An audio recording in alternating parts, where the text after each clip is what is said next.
Hello दोस्तों, कैसे हैं आप सब लोग। उम्मीद करता हूं काफी अच्छे होंगे।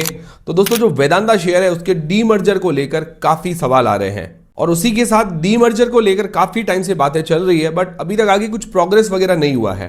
तो जानते हैं पूरी डिटेल्स वेदांता डीमर्जर के बारे में, कैसे हमें एक के बदले 5 शेयर मिलने वाले हैं। तो सबसे पहला सवाल जो लोगों का हम जानेंगे, वेदांता डीमर्जर है क्या, भाई क्या चीज है। दूसरा सवाल है कि इसके लिए एलिजिबल कैसे होना है।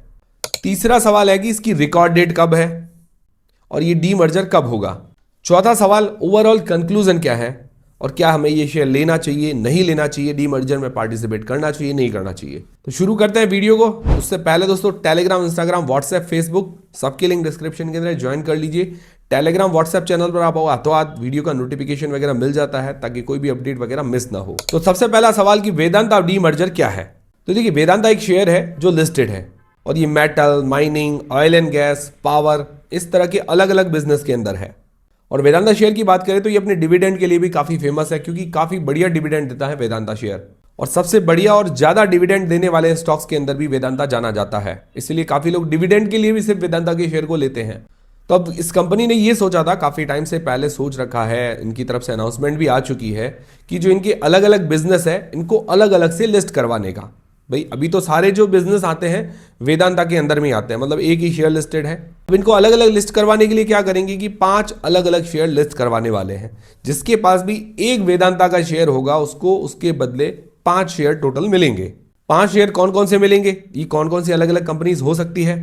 तो पहली जो कंपनी है वेदांता एल्यूमिनियम, जितना भी इनका एल्यूमिनियम वगैरह का बिजनेस है वो इसके अंडर में आएगा और इसका शेयर अलग से लिस्टेड हो जाएगा। दूसरा शेयर है वेदांता ऑयल एंड गैस, जो ऑयल एंड पेट्रोल वगैरह जो निकलता है, जैसे केयर्न एनर्जी, अभी बाड़मेर के अंदर भी वेदांता का काम है। बाड़मेर जहाँ जिस मतलब शहर में रह रहा हूँ तो वहाँ पर भी वेदांता का काम है। वो पहले केयर्न एनर्जी के पास था, उसके बाद वेदांता ने इसको अक्वायर कर लिया है। तो दूसरा share Vedanta oil and gas. तीसरा शेयर है वेदांता पावर, जो भी इनके बिजली पावर जो जनरेट होता है, तलवंडी साबो वगैरह, उसके अलावा और भी कई जगह इसकी बिजली वगैरह जनरेट होती है, तो वो इसके अंडर में आएगा। चौथा जो शेयर है वेदांता आयरन एंड स्टील, तो आयरन एंड स्टील का जितना भी काम है इसका वो इसके अंडर में आएगा।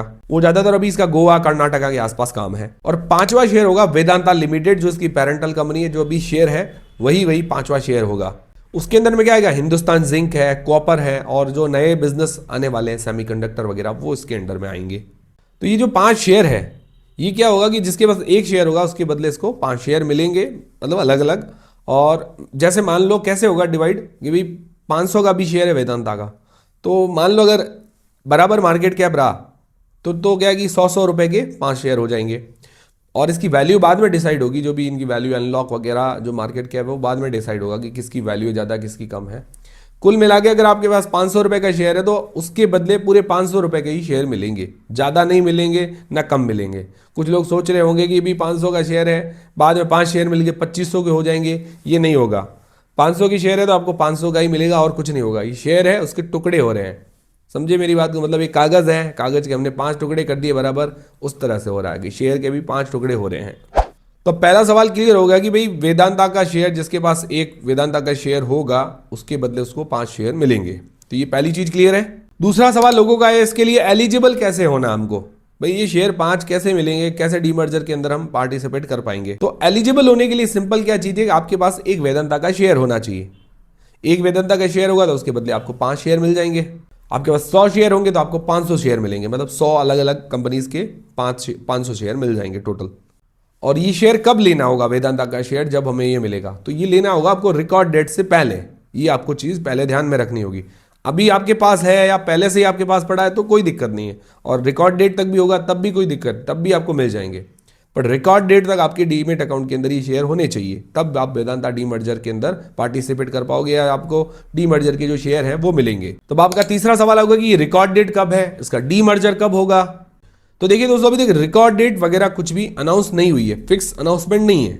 बट सुनने में ऐसा आया है कि मार्च 2026 तक ये डीमर्जर पूरा कराने की संभावना है। मतलब ऑफिशियल अनाउंसमेंट नहीं आया है, बट ऐसी इंटरनल न्यूज आई है कि भाई मार्च 2026 तक ये डीमर्जर हो सकता है कंप्लीट। तो मार्च 2026 तक हो सकता है, तो जनवरी या फरवरी में रिकॉर्ड डेट आ सकती है, ऐसी संभावना है। और एक चीज है कि भाई ये डीमर्जर जो हो रहा है उससे पहले इनको काफी सारी मंजूरियां लेनी पड़ती है, मतलब अप्रूवल लेने पड़ते हैं। तो सबसे पहले इन्होंने NCLT national company law tribunal, उनसे अप्रूवल लिया है। इनका अप्रूवल काफी टाइम से बाकी था, जो कि अभी 16 दिसंबर 2025 को इनको अप्रूवल मिला है एनसीएलटी से। एनसीएलटी ने कह दिया कि भाई आप अपना डीमर्जर करवा सकते हैं। तो ये सबसे बड़ा इनका लीगल अप्रूवल बाकी था, और ये अप्रूवल होने के बाद इनकी काफी हद तक अब टेंशन खत्म हो गई है। अब ये रिकॉर्ड डेट कब अनाउंस होगी? भाई इनसे तो अप्रूवल मिल गया, तब आपका ये सवाल होगा कि अभी डेट वगैरह कब अनाउंस होगी। तो देखिए, मिनिस्ट्री ऑफ कॉर्पोरेट अफेयर्स और स्टॉक एक्सचेंज से भी क्लियरेंस मिलना बाकी है। अब इनसे भी क्लियरेंस मिल जाएगी, उसके बाद क्या है कि डीमर्जर की आपकी रिकॉर्ड डेट वगैरह अनाउंस हो जाएगी, उसके बाद डीमर्जर भी हो जाएगा। तब ये संभावना मैं आपको बता देता हूं, जनवरी या फरवरी के आसपास रिकॉर्ड डेट आ सकती है और मार्च के अंदर डीमर्जर जो है कंप्लीट हो सकता है। ये चीजें हैं। और जब रिकॉर्ड डेट अनाउंस होगी तो रिकॉर्ड डेट के टाइम आपके डीमेट अकाउंट के अंदर वो शेयर होना चाहिए, तभी आप क्या है कि डीमर्जर के अंदर पार्टिसिपेट कर पाएंगे। एक के बदले 5 शेयर मिल पाएंगे। ये चीज आप ध्यान में रख लीजिएगा। अब चौथा सवाल ये कि ओवरऑल कंक्लूजन क्या है, क्या ये शेयर हमें लेना चाहिए, नहीं लेना चाहिए, डीमर्जर के लिए फायदा है या नहीं है। तो देखिए, ओवरऑल अगर वेदांता शेयर को देखें, पिछले कुछ सालों में इसने काफी बढ़िया डिविडेंड दिए हैं, ठीक है ना। तो ये शेयर देखा जाए तो 250 रुपये के आसपास भी था, 300 रुपये के आसपास भी था, ठीक है ना। मेरे पास भी कुछ पुराने शेयर्स हैं, ठीक है। तो जिन्होंने पहले ले रखे हैं उनको तो डिविडेंड के अंदर ही काफ़ी फायदा हो गया है। मतलब शेयर की जो वैल्यू है वो भी डबल हो गई है। अब मैंने शेयर लिया होगा 280-300 के आसपास, तो आज इसके भाव लगभग 500-600 रुपये के बीच में जो चल रहे हैं, मतलब एक एग्जाम्पल के लिए बता रहा हूँ, तो वो भी भाव डबल हो गए हैं। उसी के साथ क्या हो गया कि भाई डिविडेंड भी काफ़ी मिल गया है, तो लोगों के पैसे जो काफ़ी वसूल हो गए हैं पुराने टाइम की अगर बात करें तो, जिनके पास ऑलरेडी शेयर पड़े हैं, ठीक है।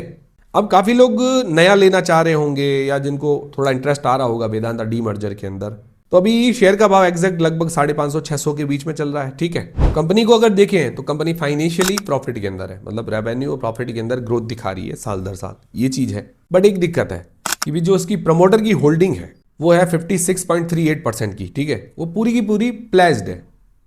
प्लेज्ड मतलब गिरवी रखी हुई है, मतलब गिरवी मतलब इन्होंने उधार ले रखा है और अपनी जो होल्डिंग है वो पूरी गिरवी रख दी है। तो पूरी की पूरी होल्डिंग गिरवी है, ये सबसे बड़ा रिस्क है, क्योंकि इनके ऊपर जो डेट है, उधारी है 85,000 करोड़ रुपए के आसपास की, और डेट टू इक्विटी रेशियो है 2 का।